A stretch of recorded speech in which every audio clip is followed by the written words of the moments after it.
BC here. Hi guys and gals.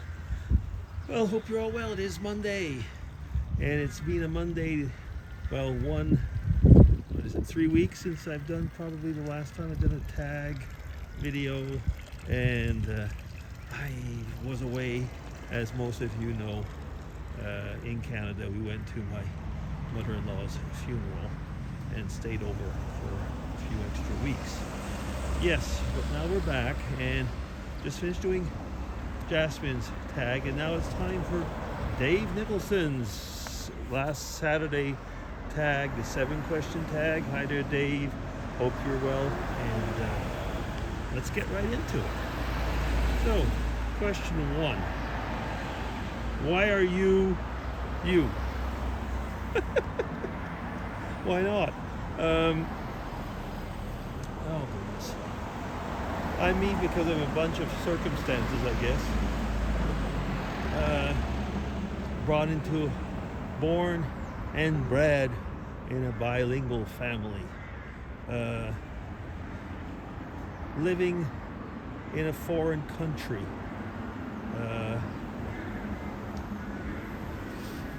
Worked in a high-profile field. And I guess probably the most thing, Christian values that have Christian values that have guided my life.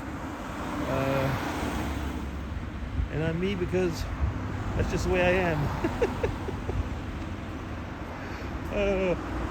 Sometimes I feel like maybe the simplest thing is I'm me because I like to smile. I don't know. That's not an easy question, actually. But I'm me because I'm me, and I'm not you. Yeah. Okay, question 2.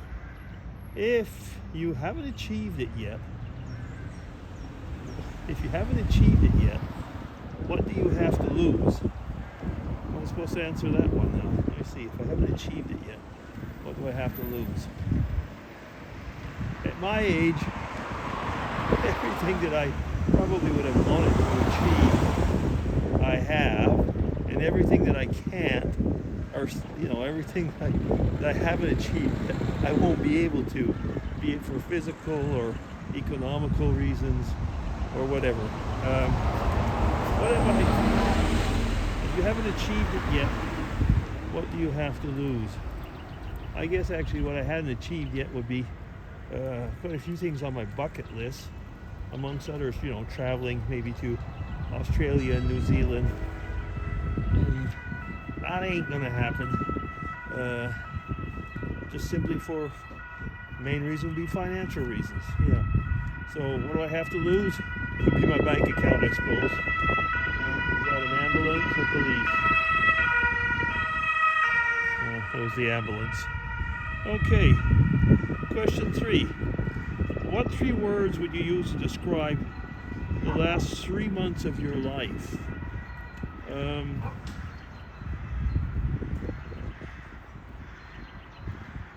me see. Family, Spanish, travel. Life is related around family,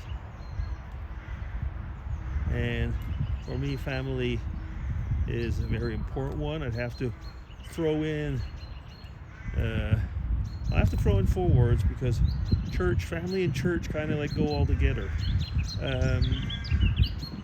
Because it's part of a belief and family system. Okay. Spanish, because I've been very involved in trying to improve my level in Spanish. And travel, well, because the last month we were away in Canada, because first off, main reason was because of my mother-in-law's funeral, and while we were there, we visited certain family members. Yeah, okay. Question 4. Is it ever right to do the wrong thing? Is it ever wrong to do the right thing? Well, there's only one way to look at things, and that's basically, it depends, I was going to say, on your grid, but the one way to look at it is what is right and what is wrong. There's no right and wrong that's half right and half wrong, but sometimes you have to do things differently. Now, if you fall into what we used to like to say, the gray areas, then you have a certain liberty of doing one thing or the other, which means that you might do what some people consider right and others consider wrong. But that's only, and I was going to say, in non-essential things of life. So, for example, if it's murder, murder will always be wrong. And by the way, murder is not the same thing as self-defense and defending someone.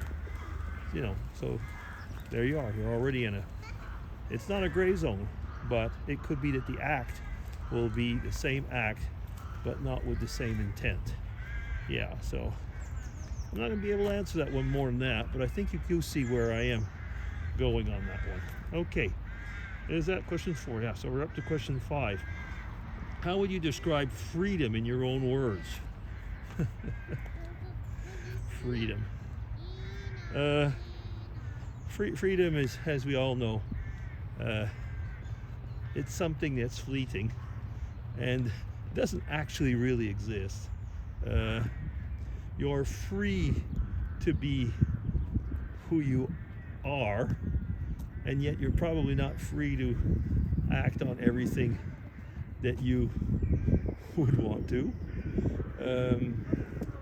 You know, your freedom is as far as, or I was going to say, your freedom is as far as your limits are permitted within the society where we live.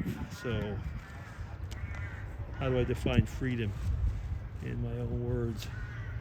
Well, basically, within the frame that I'm allowed to do everything that I'm allowed to do, and well, you know, if I'm not happy, I might as well have to go somewhere where there's another frame, because as long as I will stay within that frame, I will be free within the frame, but up to, you know, basically up to the borders of the frame. Another bad explanation, but you know what I mean. And once again, question 6. What is the most important thing you could do right now in your personal life? Well, frankly, keep on doing as I'm doing now. I mean, it's placing my sights on God, on my family, which basically means the same thing. Because if I do place my sights correctly on God, I will place them correctly on my family. That's the most important thing that I can do in my life right now. Question 7. If you could ask one person, alive or dead, only one question, who would you ask, and what would you ask?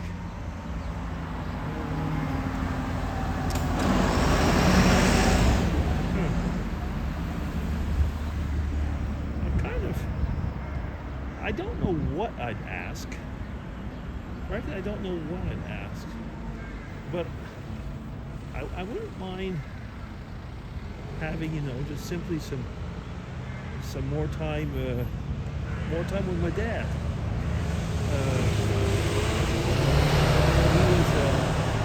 When we were living here, he had Parkinson, and the last few years he was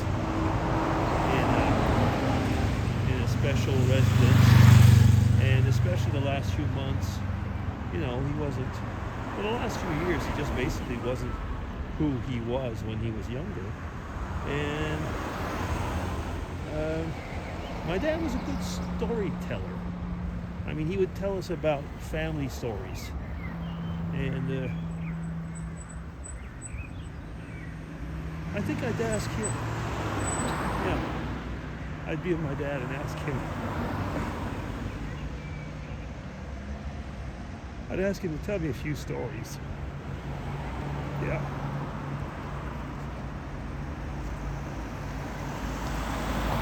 That was question 7. Kind of got to me, that one. Okay. So that's it. That'll be all for now. DC signing off. Thanks, Dave. That wasn't actually a hard question. No, it wasn't a hard question. It was. It got me right to the core, that last question. Yeah. Okay. Be DC signing off. Take care, everybody. Bye-bye.